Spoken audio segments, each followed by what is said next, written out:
L'Odyssée, tout ce que vous avez toujours voulu savoir sur les aventures d'Ulysse sans avoir jamais lu Homère. Mais comment ça? Presque. Bonsoir à toutes et à tous. Merci beaucoup d'être avec nous.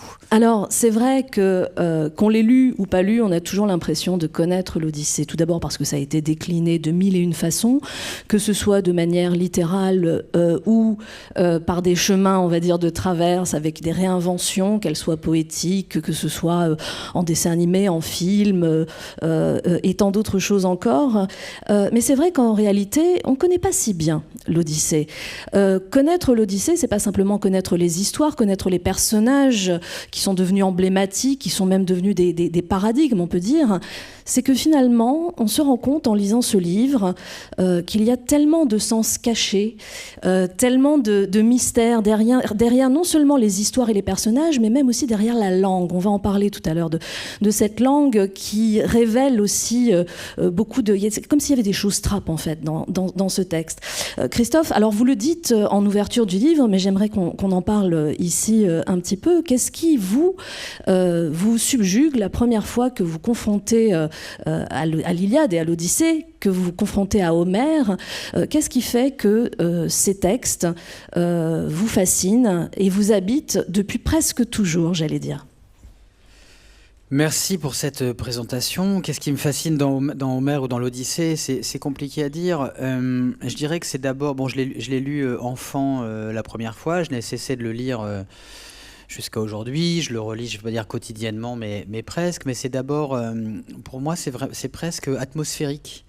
C'est-à-dire qu'en fait, j'ai découvert ce texte en Normandie. Moi, je suis natif du Havre. J'ai grandi au Havre, donc sous une météo assez peu propice, mais où il y avait aussi l'horizon et les bateaux, etc. Donc la mer, l'horizon, qu'est-ce qu'il y a de l'autre côté? Et puis cette histoire de marin donc m'a été offerte par ma prof de grec de l'époque. Alors d'abord, bon, je le raconte au début du texte par ce dessin animé qui était absolument génial, mais bon, j'ai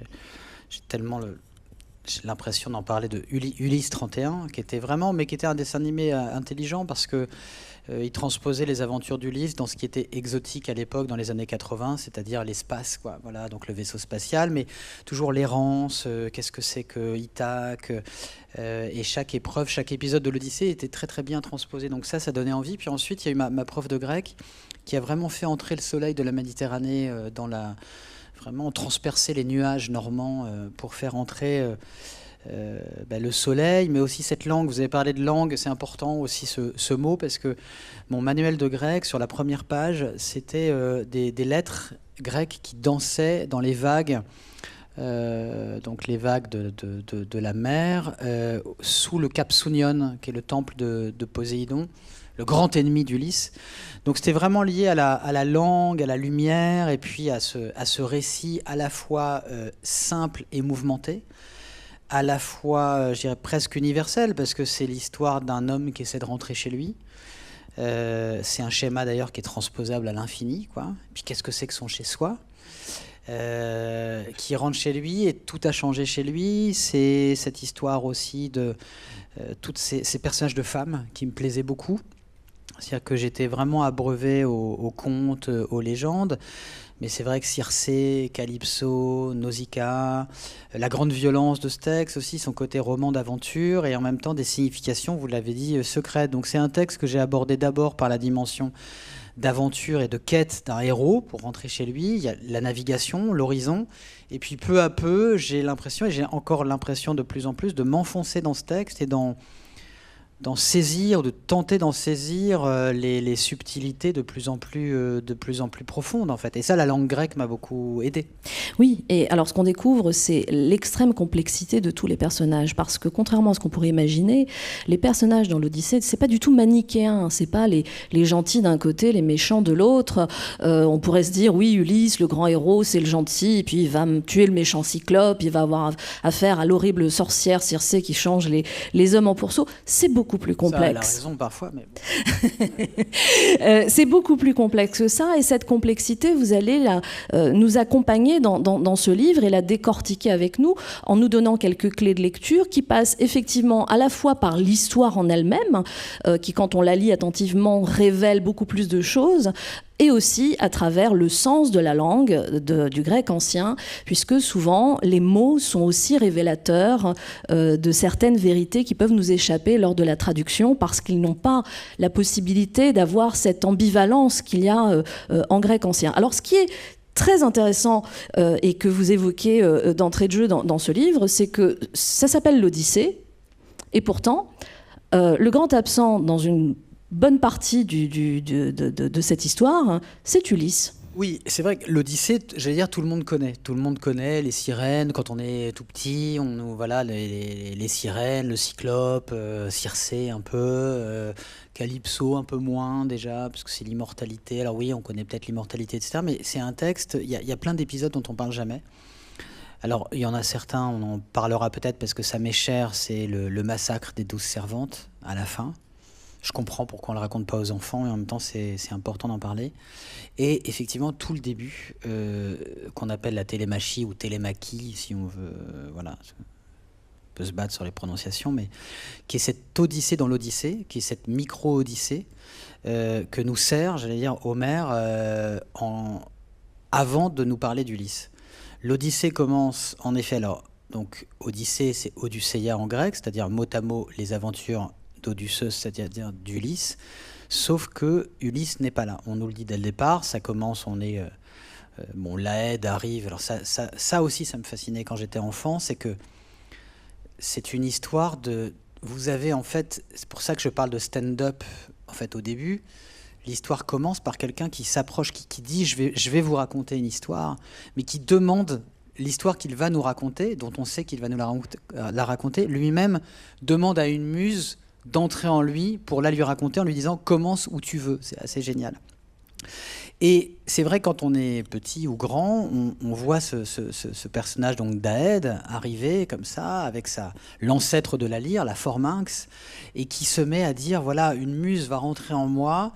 Donc ça commence par, voilà, raconte-moi une histoire, qui est vraiment, qui est vraiment l'histoire. J'en avais parlé avec Salman Rushdie, qui cite toujours, alors qui ne parle pas d'Homère, mais qui explique que ça m'avait toujours marqué quand un enfant vient au monde, alors pas quand il vient juste au monde, mais quand un enfant commence à grandir, en fait, généralement, un enfant, il demande quoi? Il demande d'abord à manger, il demande à être réchauffé, et ensuite, il demande une histoire. Et ce qui fait le propre de l'humanité, c'est de se rassembler autour d'une histoire. Et ce texte, il a quand même, ça fait près de 30 siècles qu'il aurait été formulé, on y reviendra peut-être, mais 30 siècles, et il est toujours autant un miroir qu'à l'époque où il a éclos. Et justement, il y a cette histoire très touchante qui fait que on croit lire les aventures d'Ulysse, sauf que le héros est absent. Et il est absent, pourquoi? Parce qu'il est retenu dans un endroit qu'on appelle le nombril de la mer, Omphalos Thalasses. Le nombril de la mer, magnifique, ça veut dire qu'il est vraiment au milieu de nulle part. Dans un endroit qui est à la fois central, mais au milieu d'une immensité. Donc il n'est pas là. Et Homère, pardon, parce que Ulysse est aussi narrateur, on verra, va nous raconter une toute autre histoire. Et je trouve ça, encore une fois, très très beau et très immédiatement touchant. C'est-à-dire qu'on a un enfant, un adolescent, à Ithaque, donc Télémaque, avec sa mère, et on va lui dire à ce Télémaque, puisque tu n'as pas de nouvelles de ton père, c'est toi-même qui vas aller en chercher. Et là, il y a ce récit donc, qui fait 4 chants, où Télémaque part en bateau, guidé par Athéna, apprendre, essayer de savoir qui est son père, par la bouche, par le récit des vétérans de la guerre, des vieux combattants, des vieux compagnons de son père. C'est très très beau. C'est-à-dire qu'on imagine aussi voilà, cet enfant, cet adolescent qui n'a jamais connu. Quand Télémaque, Ulysse part quand Télémaque est tout bébé. 10 ans de guerre de Troie, 10 ans d'errance, 20 ans, il n'a jamais connu son père. Et il y a un autre élément qui est intéressant dans ce prologue, j'allais dire, à l'arrivée d'Ulysse, c'est que en nous donnant cette autre histoire, Homère nous propose aussi de nous imprégner des enjeux du retour d'Ulysse. C'est-à-dire que avant même de nous présenter le personnage, il va nous dire ce qui se passe derrière lui, à la maison. Et oui, il cherche à rentrer, mais qu'est-ce qu'il va trouver en rentrant? Et déjà, nous, quand on va rencontrer Ulysse, on sait qu'il y a des enjeux extrêmement importants à la maison. Oui, il y a un mot fondamental dans l'Odyssée, c'est le mot nostos, donc, qui a donné notre nostalgie, mais nostalgie, je l'explique dans le livre, est beaucoup plus récent, hein. C'est pas un mot grec, même si c'est formé par 2 mots grecs, mais le nostos, c'est le traumatisme en fait de tous ces combattants, c'est-à-dire qu'il a fallu un moment rentrer chez soi. Et ça, c'est aussi un motif universel de tout temps, etc. On part à la guerre longtemps, et quand on rentre, tout a changé. Mais encore faut-il rentrer. Et il y a un nostos, donc un retour qui traumatise tous ces personnages qui ont combattu à Troie, c'est le retour d'Agamemnon, le roi de Mycène, donc le frère de Ménélas, qui, quand il est rentré chez lui, en fait, sa femme avait épousé un autre, un usurpateur, Égiste, et Agamemnon s'est fait saigner, poignarder à son retour. Et ça traumatise évidemment. Qu'est-ce qui se passe qu'est-ce que je vais retrouver de mon pays, de mon royaume après toutes ces années de guerre. Et donc ça, c'est vraiment l'enjeu de l'Odyssée et qui traumatise tous les personnages, c'est-à-dire il faut revenir. Et surtout, certains sont revenus, d'autres pas. Ménélas aussi, je ne vais pas rentrer, de toute façon c'est inépuisable ce texte, mais Ménélas, lui, il a le droit, parce qu'il y a une autre Odyssée dans l'Odyssée, c'est celle de Ménélas, qui est absolument géniale, où il se déguise en phoque pour attraper le vieillard de la mer, qui va lui annoncer comment rentrer aussi chez lui. C'est comme des histoires de gens, soit qui arrivent à rentrer chez eux et qui s'y font assassiner, soit qui n'arrivent pas parce qu'ils meurent en mer, ou ils sont punis par les dieux en mer, comme Ajax, alors pas le beau héros Ajax, il y a 2 Ajax, celui qui viole Cassandre dans le temple d'Athéna, qui lui est submergé par une vague, etc.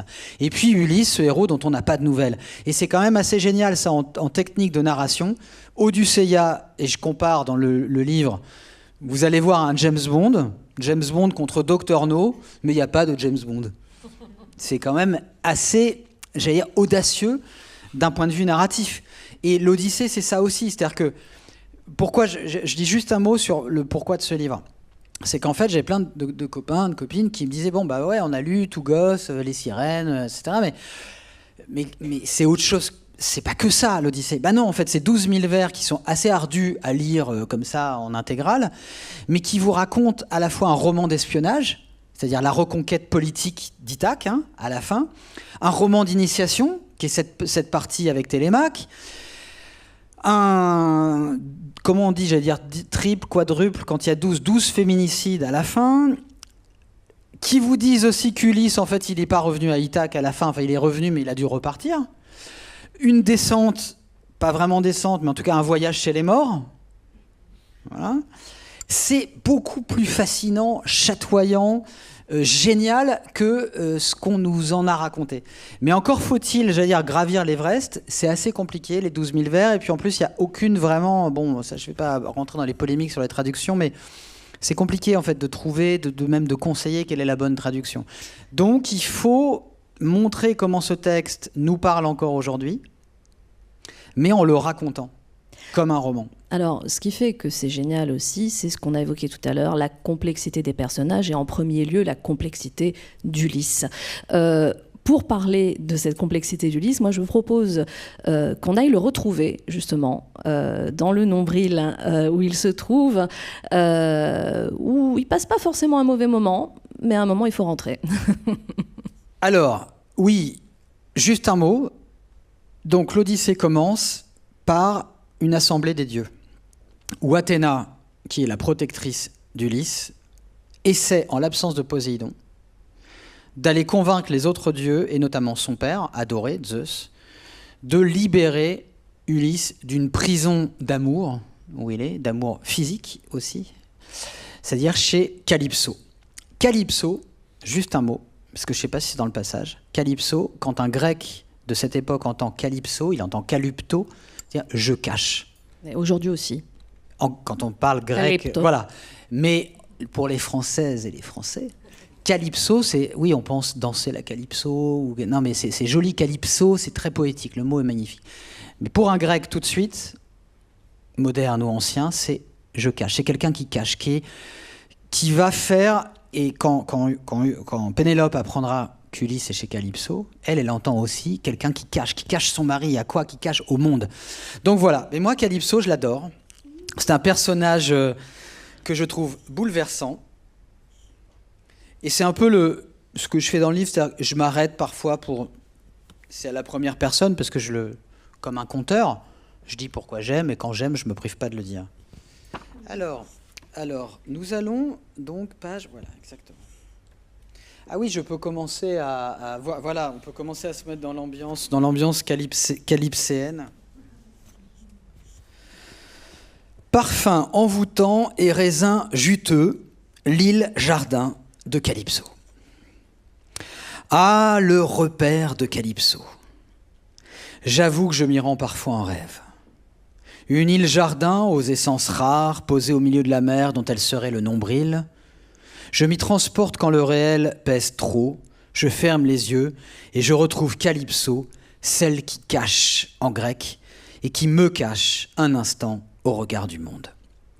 Il faut imaginer d'abord des bosquets à la sève parfumée, offrant une ombre bienfaisante, des cyprès, des aulnes, des peupliers, aux branches remplies d'oiseaux majestueux qui chantent et vous bercent constamment, comme la brise tiède venue de la mer.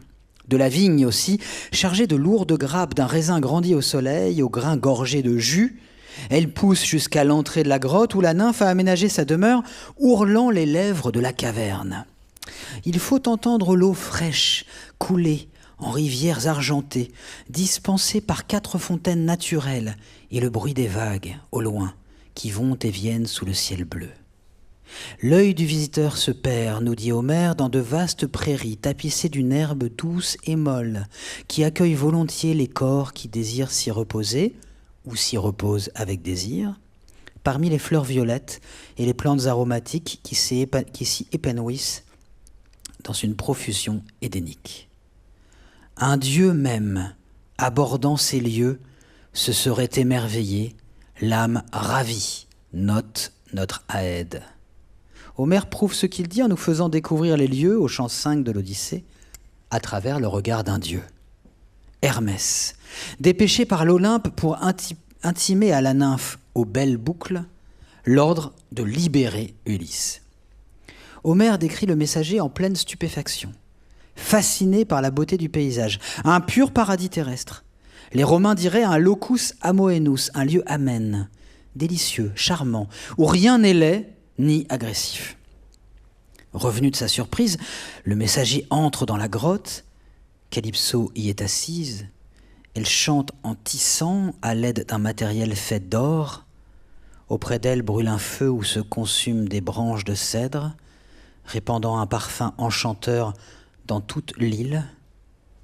Levant la tête, la maîtresse des lieux reconnaît aussitôt son semblable et l'invite à prendre place afin qu'elle puisse lui faire servir la nourriture des dieux. Alors, juste un petit passage là, voilà, pour vous montrer que Calypso a inventé le féminisme. On n'appelait pas féminisme à l'époque, mais très courageuse Calypso, parce qu'il y a un ordre très patriarcal chez les dieux. Vous allez comprendre, vous savez déjà.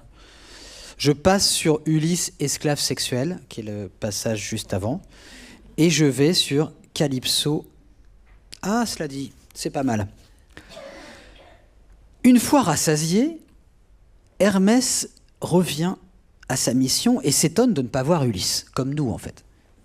L'occasion pour Homère, en bon narrateur omniscient, de nous décrire le héros que nous attendons depuis si longtemps, assis au bout d'un cap, seul devant la mer, en larmes.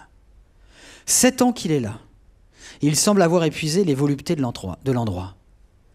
Il ne goûtait plus les charmes de la nymphe, mais la nuit, il fallait qu'il repose près d'elle, au creux de ses cavernes, elle voulant, lui ne voulant pas. Ça vous fait rire. Ulysse, esclave sexuel de Calypso ? C'est bien ainsi qu'Homère nous la présente, nous le présente, contraint dès que le soleil se couche à s'unir à la nymphe dans cette île à la topographie envoûtante, liquide, utérine même, puisque tout se passe dans une grotte où il a disparu aux yeux du monde comme au fond d'un sexe béant. Quand le jour revient, c'est aux pleurs qu'il s'abandonne. assis sur le rivage, fixant l'océan et l'horizon inaccessible, dans l'éternel flux et reflux des vagues. On pourrait ne pas comprendre. Faire l'amour à une déesse, beaucoup en rêveraient. Cela doit être divin. Certes, mais toutes les nuits.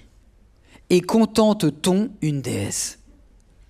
Dans cette répétition d'étreintes qu'on peut deviner exténuante, soumis à un désir asymétrique, devenu le toy-boy d'une immortelle, Ulysse perd son fluide vital. Sa semence la nuit, ses larmes le jour. Notre héros se dessèche.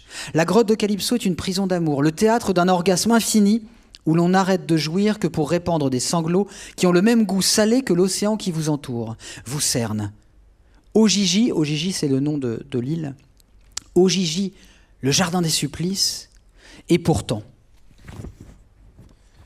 Je passe sur le féminisme, je vous raconte juste. Donc, en fait, évidemment, Hermès arrive et dit « il faut que tu libères ton mortel, quoi. Il faut qu'il rentre chez lui ». Et là, Calypso s'énerve. Déjà, c'est elle qui l'a sauvé. Et puis, elle se met à provoquer un peu et à même se mettre en danger. Puisque Hermès lui dit « attention, là, tu vas un peu trop loin ». Calypso fait une sorte de tableau du désir asymétrique chez les dieux, c'est-à-dire que sur l'Olympe, vous le savez, et tous les Grecs qui écoutent cette histoire le savent, les mâles dieux, enfin les dieux quoi, peuvent se servir à leur guise chez les mortels tout sexe confondu, Zeus le premier, prédateur sexuel numéro 1, que ce soit fille ou garçon, il prend tout, et non seulement il prend tout, mais par exemple Ganymède, qui était ce jeune garçon très beau, non seulement il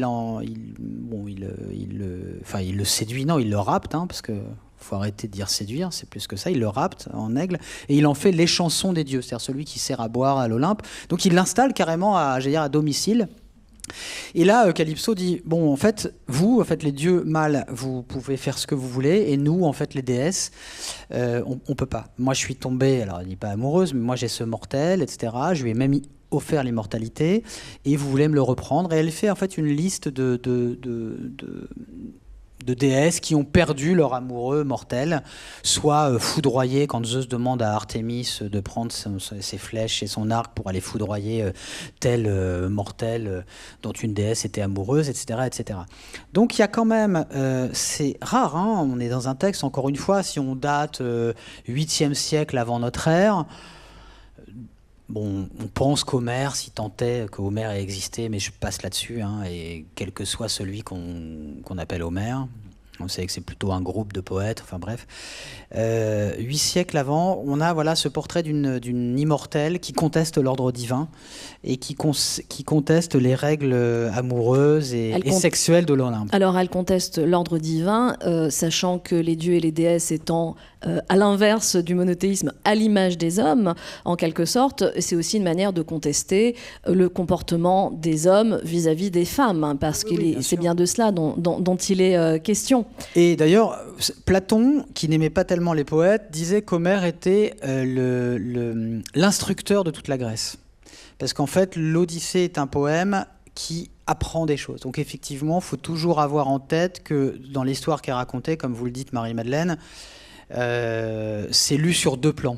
C'est lu sur le plan divin et sur le plan humain. C'est plein de leçons. Et effectivement, Calypso se fait là l'ambassadrice, certes, des immortels ES, mais effectivement des femmes, etc. En tout cas, il y a une dénonciation d'une forme de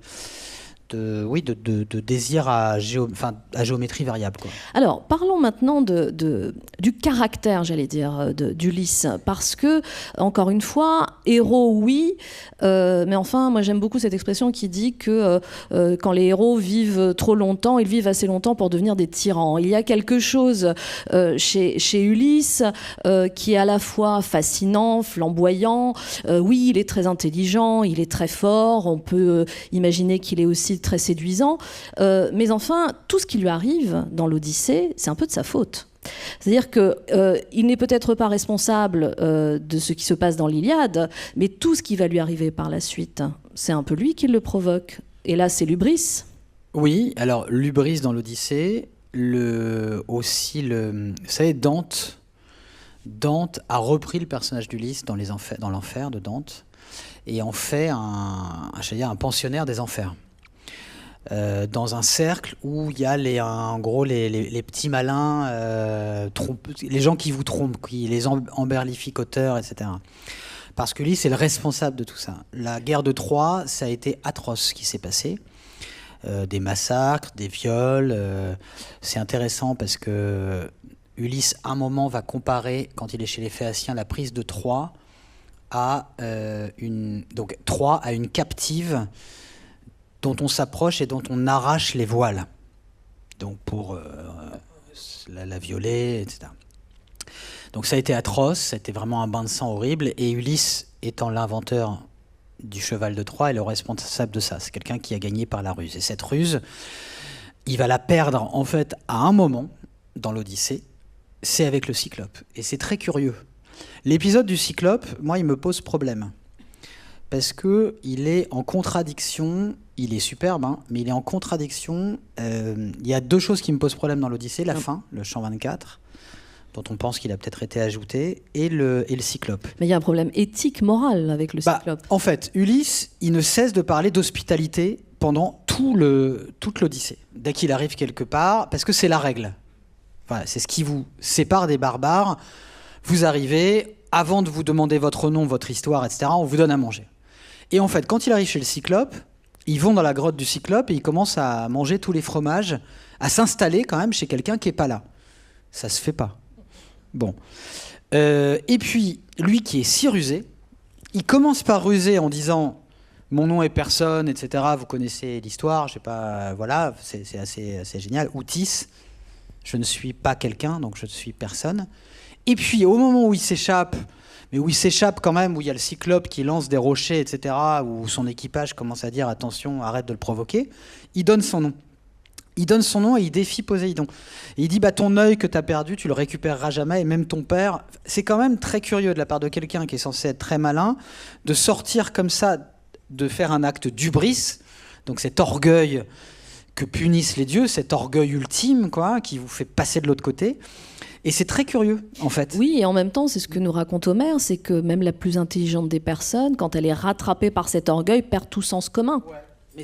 Mais c'est curieux dans la psyché d'Ulysse d'avoir été... Parce qu'en fait, c'est pour les besoins de la narration aussi, puisque c'est ça qui permet au Cyclope d'invoquer son père, et son père de châtier Poséidon en le perdant sur la mer et en empêchant le nostos, le retour d'Ulysse. Mais pour résumer en une phrase, Ulysse, qu'on nous a présenté effectivement, y compris dans ce dessin animé Ulysse 31, mais comme le héros auquel il est assez beau de s'identifier, parce que l'homme qui veut rentrer chez lui au prix de 1000 dangers, de 1000 douleurs, etc., est quand même un peu, je ne vais pas dire un salaud, je suis moins sévère que Pierre. Pierre Judet de Lacombe. Avec qui on a eu une émission très sympathique là, sur France Culture.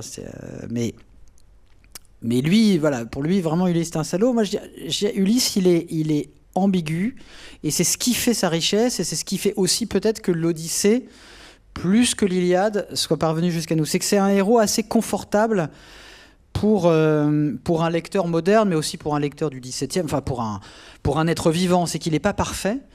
Il est aussi cruel que généreux, aussi courageux que parfois un peu lâche, aussi fidèle qu'infidèle. Donc c'est un miroir assez commode. On peut s'identifier à lui beaucoup plus facilement qu'à Achille, par exemple. Achille, moi, donc bon, Pierre, il n'est pas là, mais a une fascination pour Achille. Moi, Achille...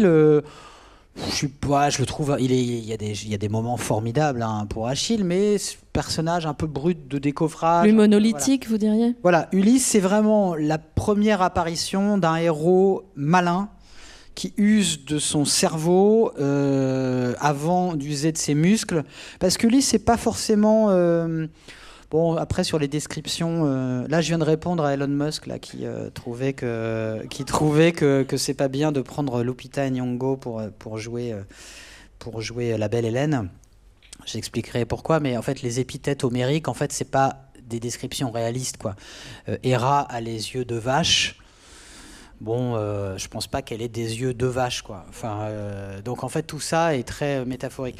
Et Ulysse, il est dans l'Iliade, il est décrit, il est moins effectivement athlétique tout que les autres. Après, chez les Phéaciens dans l'Odyssée, il est quand même assez robuste et tout ça. Il est très bon, très athlétique, mais c'est quand même le héros. Mais c'est l'héros de la ruse. Un mot sur Polytropos, que j'adore, que moi je traduis vraiment par aux 1000 tours et détours. J'aime bien tours et détours parce que ça a le mérite, Polytropos, plusieurs tours, mais à la fois les tours comme avoir plus d'un tour dans son sac et aussi les détours que fait Ulysse pour rentrer chez lui. Voilà, parce que c'est pareil, tout le monde, il y a une traduction récente qui dit l'homme compliqué. Alors oui, c'est compliqué, mais tour et détour, il y a vraiment l'idée trope en français, tropos, le trope. Oui, et puis ça se rapproche beaucoup plus de polymichanos, c'est-à-dire celui aux nombreuses machinations. Voilà. Machinations, voilà.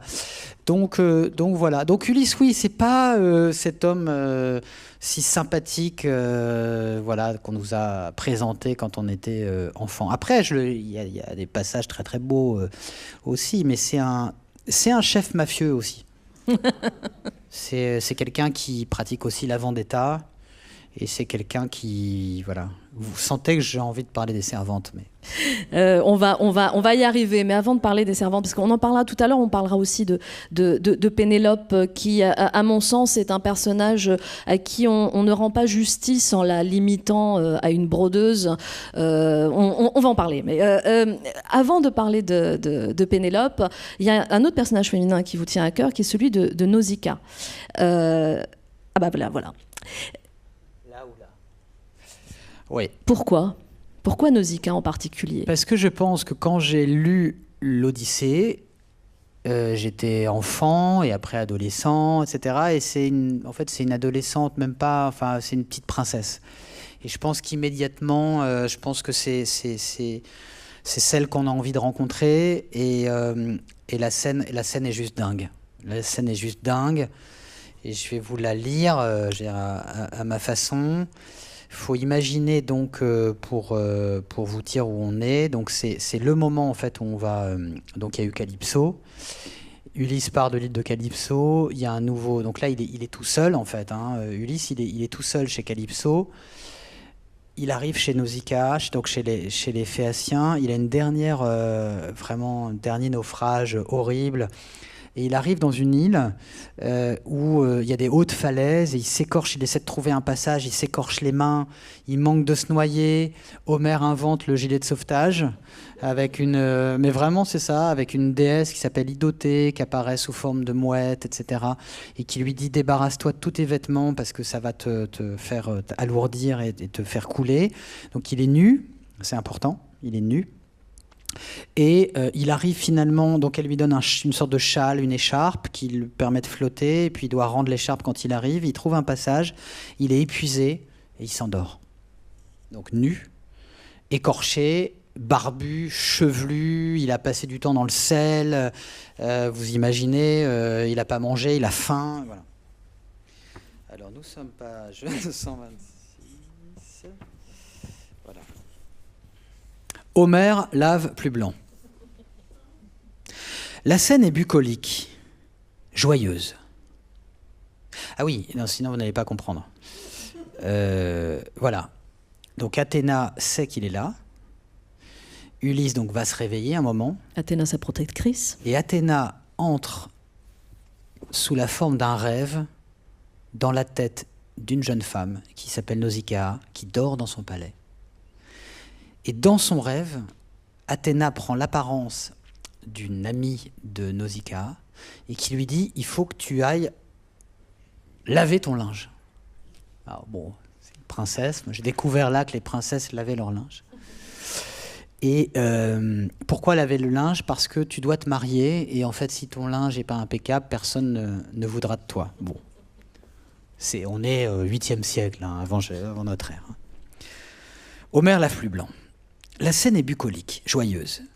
Des chariots qui s'ébranlent sous le soleil du matin, dans l'air clair, sous un ciel pur, conduits par une troupe de jeunes femmes en direction des grands lavoirs.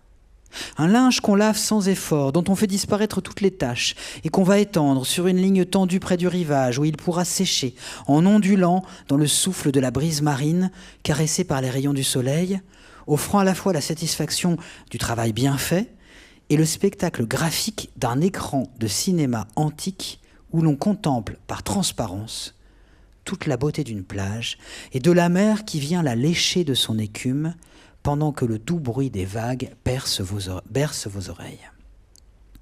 Je parle de cinéma car j'ai toujours pensé que cette séquence serait l'une des plus décisives du film que je ferais si je voulais adapter l'Odyssée. Bon, Nolan va le faire, j'ai donc renoncé. Certes, il y a les scènes d'action, le cyclope, les sirènes, mais celle-ci, qui enclenche le retour à la civilisation d'Ulysse par l'intermédiaire d'une scène de ménage, au sens propre, pourrait vraiment donner un passage somptueux. Ces rideaux flottants et immaculés, tuniques et autres étoffes dansant dans le soleil, qui voilent tout en dévoilant, suivant le côté d'où on les filme, tantôt le spectacle de la mer, tantôt celui de ces jeunes femmes qui, à présent, sont occupées à oindre leur corps nu d'une huile d'olive, parfumée tirée de la fiole d'or offerte par la reine. Car après la lessive vient le spa, puis le déjeuner sur l'herbe ou le sable, avec ses douceurs sorties des paniers. Après s'être baignées puis frottées d'huile fluide, elles prirent leur repas près des berges du fleuve, attendant que le soleil sèche les vêtements de ses rayons. Elles sont donc entre filles, en sécurité, détendues, parcourues par les ondes de bien-être, prodiguées par le bain et l'onctuosité de l'huile, protégées des regards par ce rideau de linge qui flotte doucement dans la lumière dorée. Il faudrait filmer à travers l'écran du linge, donner à voir les ombres joyeuses de leur corps dansant sur les voiles blancs qui ondulent légèrement, tout en faisant entendre leur voix, leurs murmures, leurs rires sonores. Il fait si bon. Le cadre est magnifique. C'est un jardin d'Éden, le raffinement de la civilisation en plus.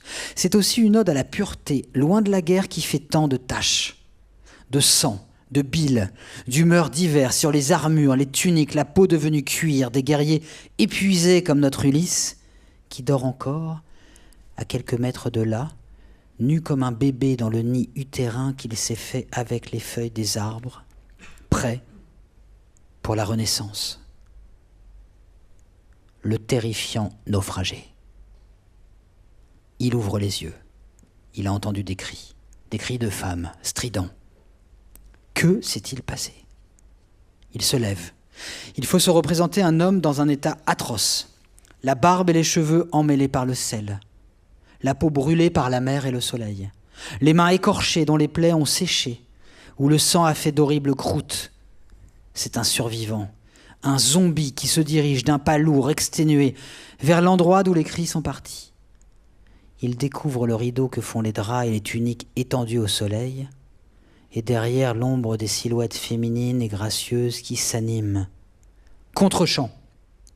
Elle, qui regarde le même rideau blanc et y voit avancer une autre ombre, masculine, massive et inquiétante. Pourquoi ces cris avant même qu'il n'approche ?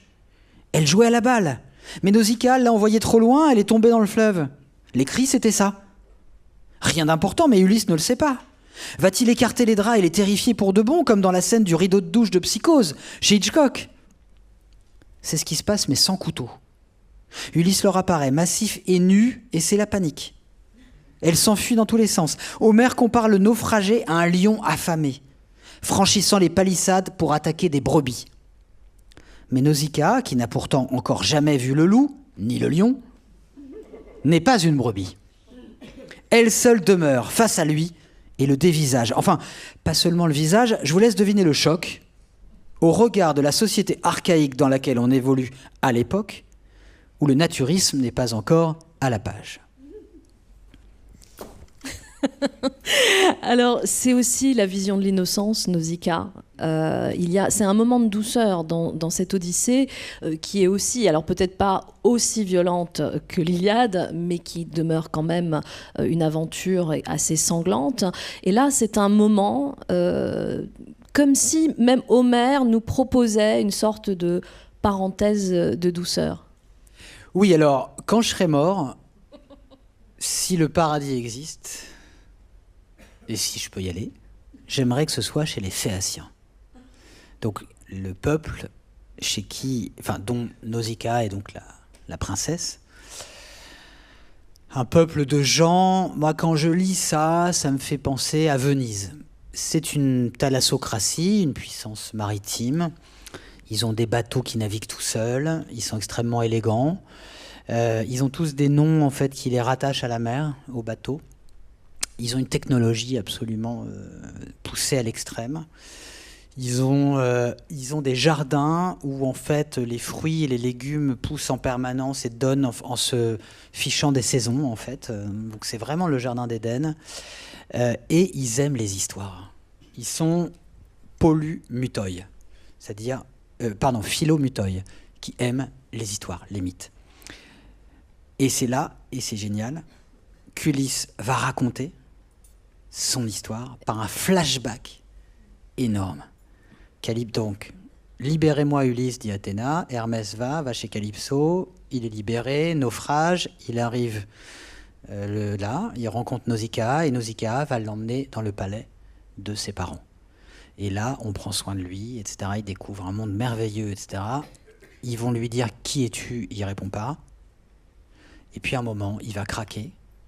Ou, c'est ma thèse, il va comprendre que c'est eux seuls qui peuvent le ramener chez lui. Et il va payer ce retour par une histoire. Et alors, ce qui est extraordinaire, c'est que là, tout d'un coup, il y a aussi un switch, c'est-à-dire que le narrateur n'est plus Homère, mais c'est Ulysse. Et ça, c'est presque une révélation, c'est-à-dire de se rendre compte. Tout à l'heure, vous parliez de la muse qui raconte l'histoire à Homère, mais finalement, c'est Ulysse qui la raconte. C'est génial, c'est-à-dire que là, en fait, les Phéaciens, je vous passe les péripéties, font venir un poète, un Aède. Donc Homère, vous imaginez, on est au 8e siècle avant Jésus-Christ, on est là, il y a cette personne qui dit « Oh Muse, raconte cette histoire que je vais vous raconter, je fais mon numéro de stand-up, etc. » Et dans l'histoire, je vous raconte qu'Ulysse est chez des gens et il y a un poète qui arrive et qui raconte les aventures d'Ulysse pendant la guerre de Troie. Mais Ulysse, il est là. Vous imaginez la mise en abîme. Et Ulysse, il est là, on parle de lui alors que les gens ne savent pas que c'est lui dont on parle. Et à un moment, il craque parce que ça l'émeut. Moi, je pense qu'il fait semblant.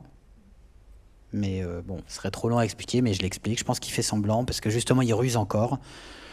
Parce que Homère dit qu'il pleure comme une femme de Troie à qui on arrache, une captive qui va être justement encore emportée et certainement violée, etc. Donc en fait, Homère décrit Ulysse pleurant comme une femme, comme une vaincue en fait de Troie. Enfin, bref. Et là, Ulysse va dire, bah oui, Ulysse, c'est moi. Et se mettre à raconter donc tout ce qu'on connaît depuis l'enfance, les sirènes, Circé, le Cyclope, tout ce qu'on croit connaître de l'Odyssée. C'est pas Homère. Alors c'est Homère qui nous la raconte si on fait les sous-ensembles là. Mais en fait, c'est par la bouche d'Ulysse. Donc qu'est-ce qui nous dit que c'est vrai ? Est-ce que c'est pas Ulysse qui raconte, un peu mytho, toute cette histoire pour fasciner ces gens qui sont décrits comme des gens qui adorent les histoires. Et en même temps, ce qu'on découvre, c'est l'inventivité narrative d'Homère, c'est-à-dire que dans l'Odyssée, il y a tellement d'habileté narrative. Vous parliez de flashback, de mise en abîme, de suspense. On retrouve en fait tous les modes narratifs qui peuvent être utiles pour ce qu'on appelle une bonne histoire. Ils se trouvent dans Homère. Oui, et donc ce gigantesque flashback, c'est plusieurs chants. Quand il va se finir, donc là c'est toute l'histoire. Donc Ulysse remonte le temps et raconte son départ de Troie. Donc en fait, il part avec 12 navires. Et il va en rester plus non seulement qu'un, à un moment, quand ils arrivent chez Circé, il reste un navire.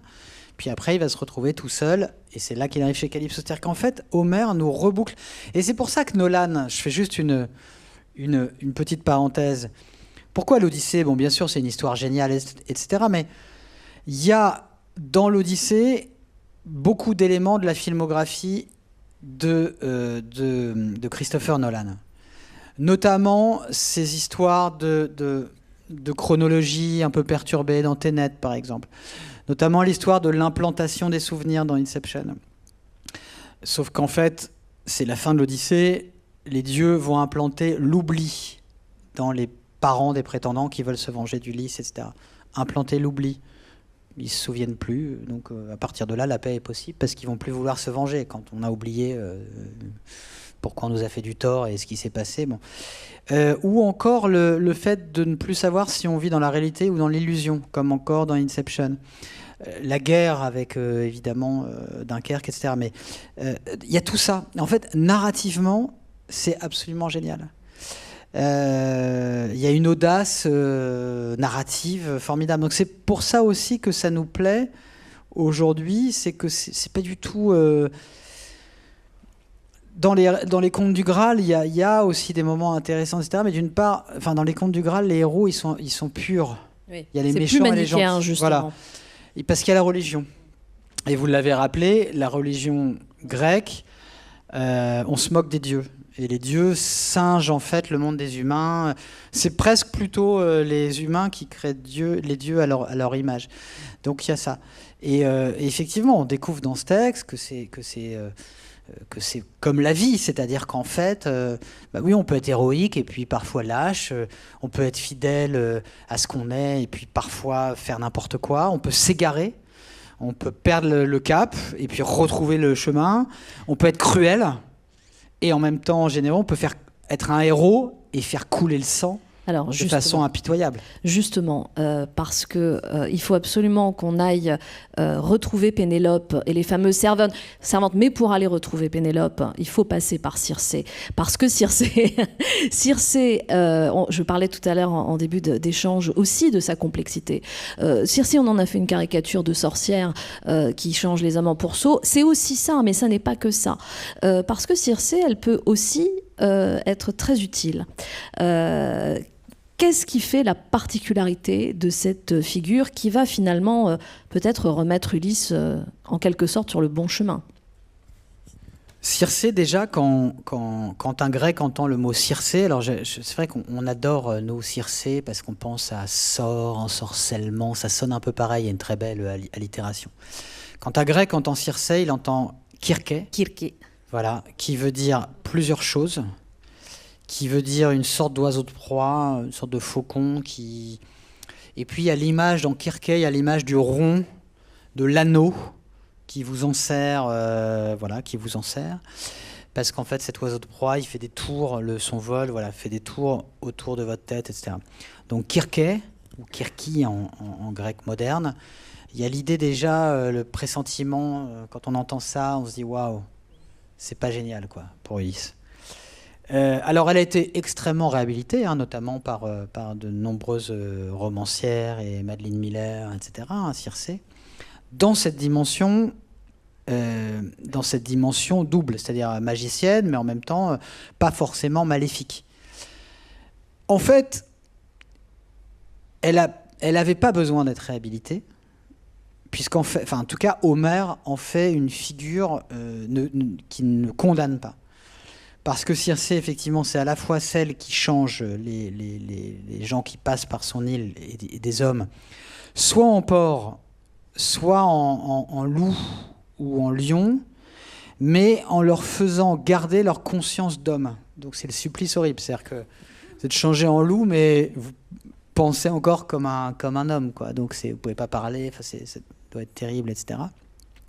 Mais c'est aussi... Alors, Ulysse va être aidé par les dieux, parce que, notamment Hermès, mais c'est aussi celle qui va donner à Ulysse la carte presque mentale du retour à Ithaque. C'est grâce à Circé que Ulysse va aller interroger Tirésias, donc le devin, l'homme qui a été dans sa vie à la fois homme et femme. J'adore cette histoire. Et Tirésias va dire deux choses, va annoncer son retour à Ulysse, mais aussi son départ une fois qu'il sera à Ithaque.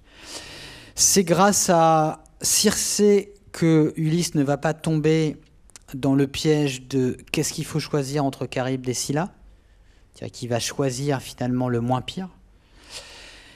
Et c'est grâce à Circé qu'il va éviter le piège des sirènes.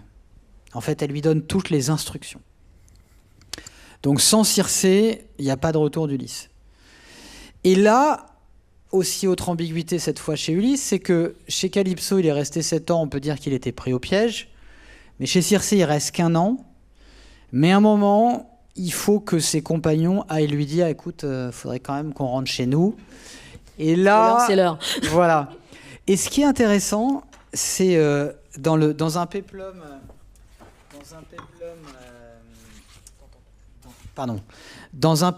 le péplum avec Kirk Douglas, il y a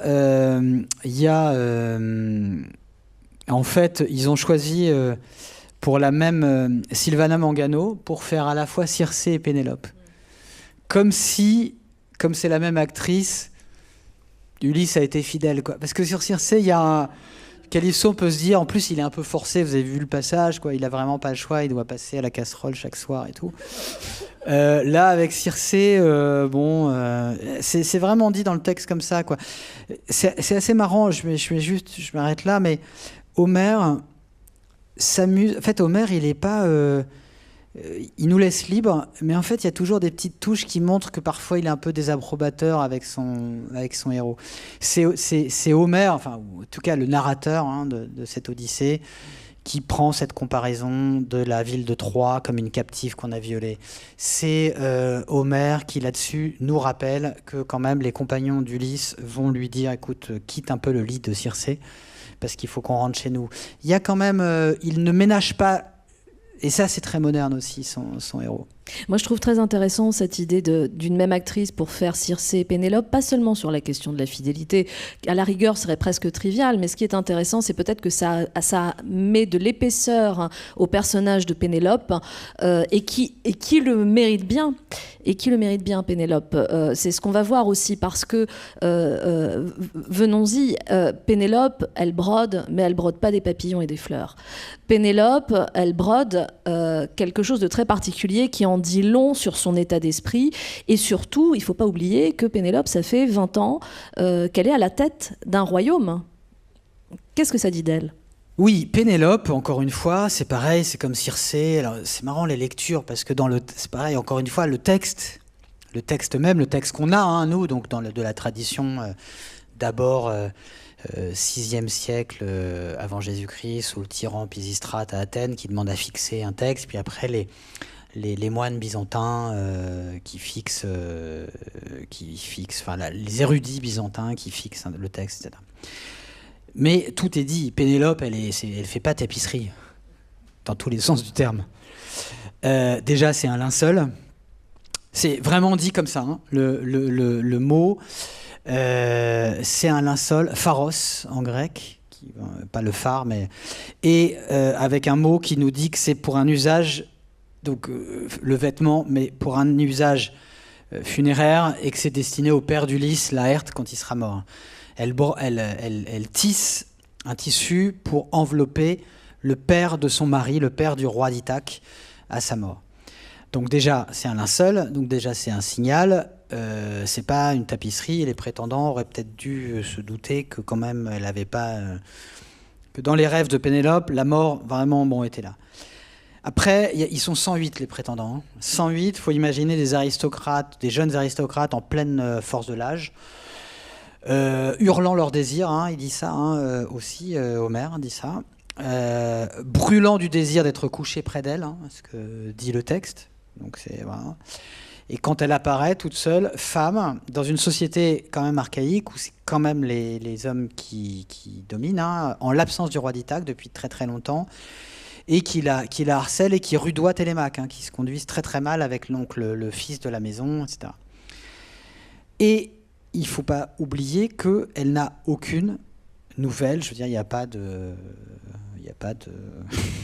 messagerie, de SMS, il n'y a pas de truc, il n'y a rien.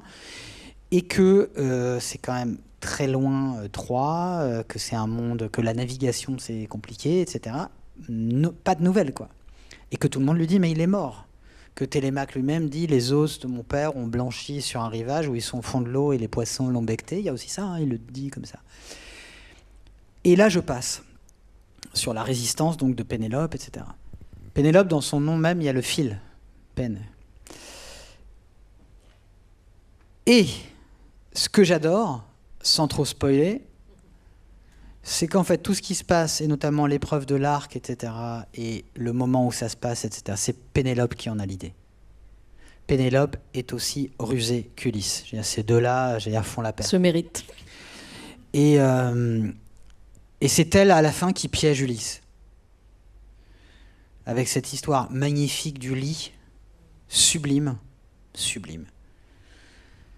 Ulysse, je pense qu'elle l'a reconnu. Pareil, autre polémique avec Pierre. Il y a un mot dans le texte. En fait, Ulysse est déguisé en mendiant. Quand je dis déguisé, c'est pire qu'un déguisement. C'est parce une qu'Athéna métamorphose. lui a fait perdre ses cheveux, a ridé sa peau, a diminué sa masse musculaire, etc. Donc c'est une métamorphose. C'est une métamorphose. Mais donc ils se voient tous les deux. Il y a une sorte de jeu de dupe assez génial. Ils se questionnent. Ulysse lui dit mais j'ai rencontré Ulysse sur le chemin, sur le chemin de la guerre de Troie quand il est arrivé en Crète. Ah oui, mais alors comment était-il habillé? Et là Ulysse dit il avait ce vêtement comme une pelure d'oignon brillant dans le soleil. Puis il avait un bijou. Ah oui, quel bijou? Un bijou qui représente un animal, un félin qui tient un faon entre ses griffes. Et là, c'est tellement précis, et c'est Pénélope qui a donné ses vêtements à Ulysse avant de partir, donc elle comprend que le niveau de détail, etc. Et il y a un mot qui est séma, qui veut dire le signe, le signe comme le signifiant, quoi. Et séma, quoi. C'est un signe, c'est signe et signal. Et quand il dit le bijou, il est dit comme séma. Donc c'est un signal qu'Ulysse lui envoie, en gros. Voilà. Mais comme les murs ont des oreilles et qu'il y a les 108 prétendants et les servantes qui ont collaboré, qui écoutent aux portes, notamment une qui est Mélanto, pas terrible, un peu horrible, qui écoute aux portes, qui rudoie le mendiant, etc., qui est Ulysse. Les murs ont des oreilles, donc en fait, ils diffèrent le moment de la rencontre. Et il y a ce lit qui est génial. Enfin voilà, mais ça je le raconte pas. Tiens. ça vous obligera à lire. Vous travaillez un petit peu. Hein. Non, mais c'est sublime. Et c'est une ruse. Ce que je veux dire, c'est qu'elle va piéger Ulysse. Par ce truc où Ulysse va la sortir, va aller trop loin, dire mais c'est pas possible. C'est à la fois une ruse et une très belle allégorie sur le couple et sur le lien qui unit un couple. Alors, par le lit. Voilà. Et Athéna retient la nuit. C'est une nuit qui dure peut-être des semaines et des semaines. Alors, parce qu'on n'a plus beaucoup de temps et qu'il faut enfin qu'on parle de ces servantes, parce que parler des servantes, c'est encore parler d'Ulysse et de parler de cette dualité qu'il y a chez lui. Ulysse héros, mais aussi Ulysse cruel et parfois Ulysse injuste. Il y a le massacre des prétendants, mais il n'y a pas que le massacre des prétendants. Non. Alors, oui, j'en parle parce que c'est important, parce que souvent on questionne les textes antiques sur... particulièrement, en fait, quand les textes antiques sont récupérés par une droite radicale, masculiniste, etc., il ne faut pas leur laisser les textes, il faut revenir aux textes, parce que les textes disent autre chose que ça. Bien sûr que c'est une société patriarcale, et dans l'Odyssée, c'est perceptible, évidemment, parce que c'est le cas. Mais il y a aussi des personnages de femmes extrêmement puissants dans l'Odyssée. Circé, on l'a dit, puissant et positif. Pénélope, qui quand même tient donc la baraque, le palais, quand même pendant... Voilà, et qui est décrite en termes extrêmement élogieux, et sa douleur aussi, hein, et sa douleur de femme... rudoyée par ses sangs mufles, quoi. Une chose aussi importante, c'est Ithaque, c'est une île pauvre. C'est pas une île très riche. Donc c'est des îles, c'est des modèles un peu fermiers. En fait, il y a un palais, il y a quelques troupeaux, de la vigne pour le vin. Mais voilà, si vous avez 100 prétendants qui squattent et qui prennent toutes les ressources de l'île, il n'y a plus rien, quoi. On n'a plus rien. Et Ulysse, donc il y a ça, il y a des figures extrêmement puissantes, mais il y a un passage qui, moi, me révolte à chaque fois que je lis, dont on ne parle jamais, qui n'a pas été représenté, à ma connaissance, par les peintres, etc., qui ont à peu près tout représenté. C'est le massacre des servantes. Ulysse demande à sa nourrice, Euryclée, de lui faire la liste des servantes qui ont couché avec l'ennemi, qui ont collaboré. Pendant tout son retour à Ithaque, il en a une vraiment dans le viseur, qui s'appelle Mélanto, qui est méchante avec lui, qui lui dit espèce de sale mendiant, dégage, en gros c'est comme ça, pour qui tu te prends, etc., d'être là, à parler à la reine, etc. Et à un moment où Ulysse dort après ses retrouvailles, il entend les servantes qui vont rejoindre les prétendants dans leur lit, etc., et ça l'énerve beaucoup. Il demande la liste, et une fois qu'il a massacré les prétendants, il demande à Télémaque d'aller massacrer ses servantes. Télémaque, il leur dit « passe-les par le fil de l'épée ». Et Télémaque trouve que c'est encore trop bien pour elle. Et Télémaque va chercher une corde, la corde d'un navire. Quand on sait que le navire, c'est le symbole de l'Odyssée. Hein, bon. Il les pend, les 12, à la même corde. Il les attache, il tire. Et Homère, là, fait une comparaison bouleversante qui me fait penser, puisque je pense que l'Odyssée est fait pour être interprétée aussi, chaque époque et chaque personne peut l'interpréter. Ulysse compare ces 12 servantes, ces 12 jeunes femmes, à des grives qui sont pris dans le filet d'un chasseur, comme un peu là on chasse avec des filets, vous savez, comme encore certaines traditions, etc. Et dont les pattes tressautent un instant avant de s'immobiliser. Donc il y a ça. Donc déjà, on voit le regard d'Homère, un peu plein, je ne vais pas dire d'empathie, qui est un terme moderne, mais en tout cas de compassion, enfin voilà. Et juste avant ça, Ulysse dit aux prétendants, et c'est dit texto, « Vous couchiez de force avec mes servantes. » Il dit « Vous piquiez mon vin, mes troupeaux, etc. Vous couchiez de force avec mes servantes. » Les servantes, ce sont des esclaves. Dans cette société-là, il faut se remettre dans le contexte. Vous êtes esclaves, vous avez les aristocrates qui sont là, qui se servent. Je veux dire, elles ont été violées, elles n'ont pas le choix, elles ont été violées. Et Ulysse le sait. Vous couchiez de force avec mes servantes. Ulysse le sait, le dit, et les, entre guillemets, je ne sais pas quel mot, enfin les massacres pour ça. Pour ça que je parlais d'un chef mafieux.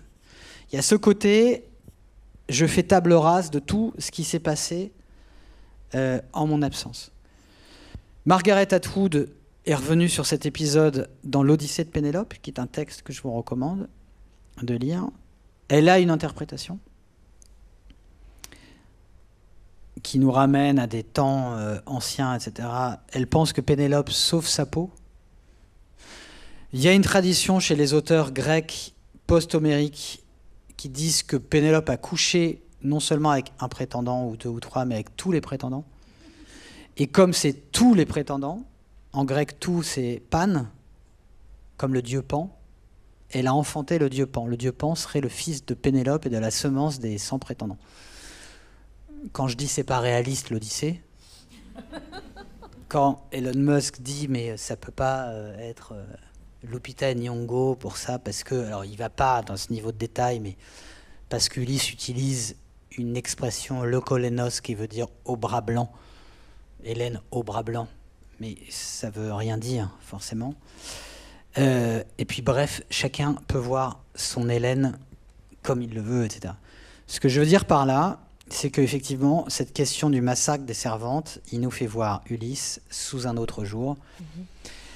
Et je trouve ça non seulement révoltant en soi, mais en plus, il mouille son fils. Télémaque est un jeune garçon, hein, pas très expérimenté. Alors, il tue quelqu'un dans le dos, hein, d'ailleurs, pendant le massacre des prétendants. Mais il le mouille dans ce crime de sang atroce. Et c'est un héritage sanglant. Ouais. Et je disais, oui, Margaret Atwood, elle pense que Pénélope sauve sa peau pour pas qu'on sache ce qui s'est passé. En fait, elle donne la liste aussi. Qu'elle les jetterait en pâture. Hein. Ouais, pour qu'il n'y ait pas de témoins. C'est la thèse de Margaret Atwood, c'est pas la mienne. C'est pas la mienne. Moi, je pense qu'Ulysse... et c'est marrant parce que ça nous ramène à cette histoire, au thème de l'histoire, au souffle, à la parole poétique, au récit. Je pense qu'Ulysse ne supporte pas qu'il y ait eu un autre récit en son absence. C'est-à-dire que Ithaque doit recommencer une sorte de reset from scratch, zéro. Voilà, tout ce qui s'est passé. Alors, il épargne Pénélope, il épargne la nourrice, Il épargne un poète qui est dans le poète des prétendants et le héros, celui qui annonçait les prétendants. Mais sur tout le reste, table rase. Oui, j'aime assez l'idée, mais alors évidemment ce serait une référence plutôt au latin qu'au grec ancien, que tisser vient du mot textere qui signifie, comment dirais-je, à la fois, enfin que plutôt le mot texte vient du mot textere qui signifie tisser, et que quelque part en tissant le linceul, Pénélope participe aussi au récit de cette histoire. Elle est aussi une raconteuse d'histoire, mais à sa manière, à travers la manière qui lui est autorisée en quelque sorte, et d'ailleurs elle n'est pas la seule à tisser dans l'Odyssée. Il y a plusieurs figures féminines qui tissent et on peut en déduire que c'est leur manière de raconter. Il y a même dans les Métamorphoses d'Ovide, il y a l'histoire d'une petite princesse aussi qui est violée décidément et qui va raconter, puisqu'on lui coupe la langue. Elle est violée, on lui coupe la langue, on la met dans une cabane au fond des bois et elle va en fait tisser ce qui lui est arrivé. Donc par le tissage. Donc effectivement, Hélène tisse aussi. Ouais. Hélène, dans l'Iliade, tisse pour le coup une tapisserie représentant ce qui se passe, c'est-à-dire les combats, etc.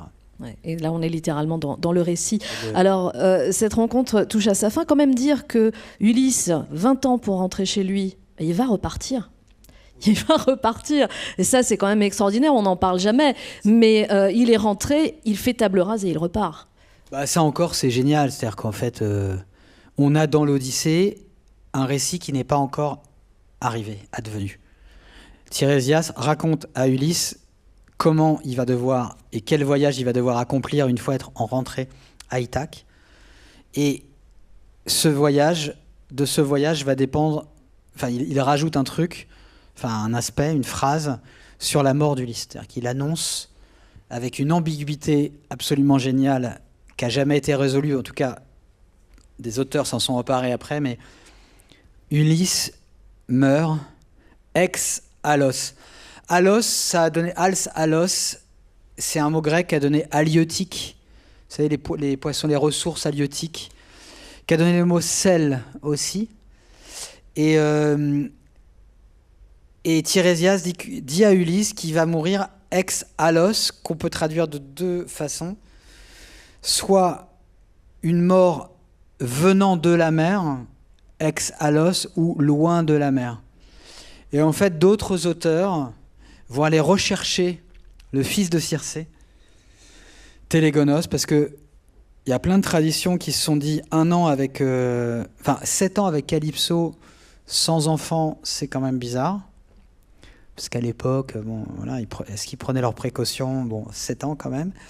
Et puis il y avait peut-être un désir d'enfant de la part d'enfants hybrides, des demi-dieux du coup, et de Circé. Et donc, on va retrouver, c'est ça que je trouve, quand vous me demandiez, c'est votre première question, mais je ne peux pas dire pourquoi j'aime ce texte, pourquoi je l'ai aimé et pourquoi je l'aime encore. C'est que aimant la mer comme je l'aime, MER, cette mort d'Ulysse est liée à la mer.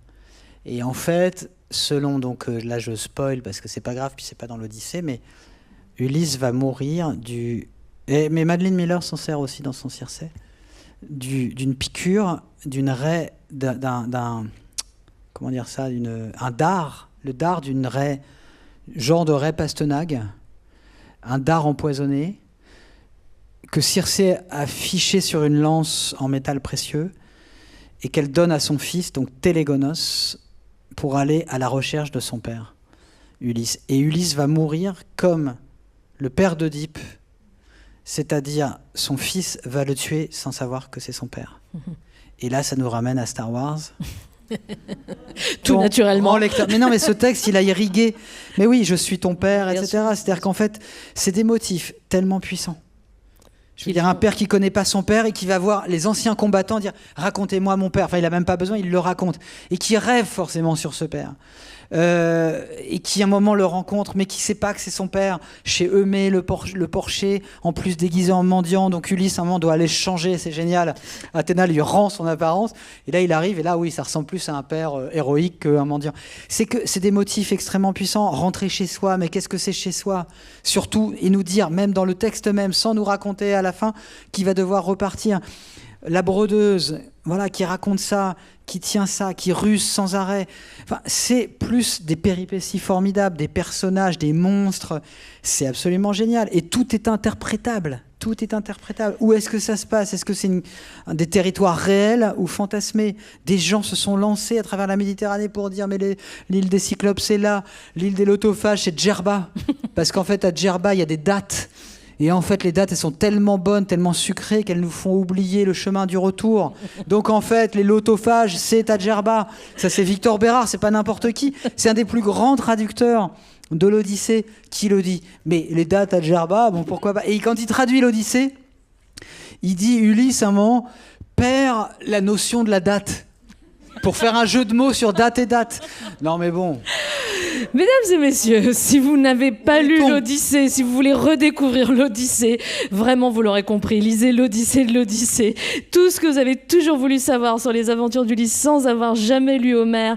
Merci infiniment Christophe Onodibio. On peut vous retrouver en dédicace à l'extérieur et merci évidemment à vous tous d'avoir été avec nous ce soir.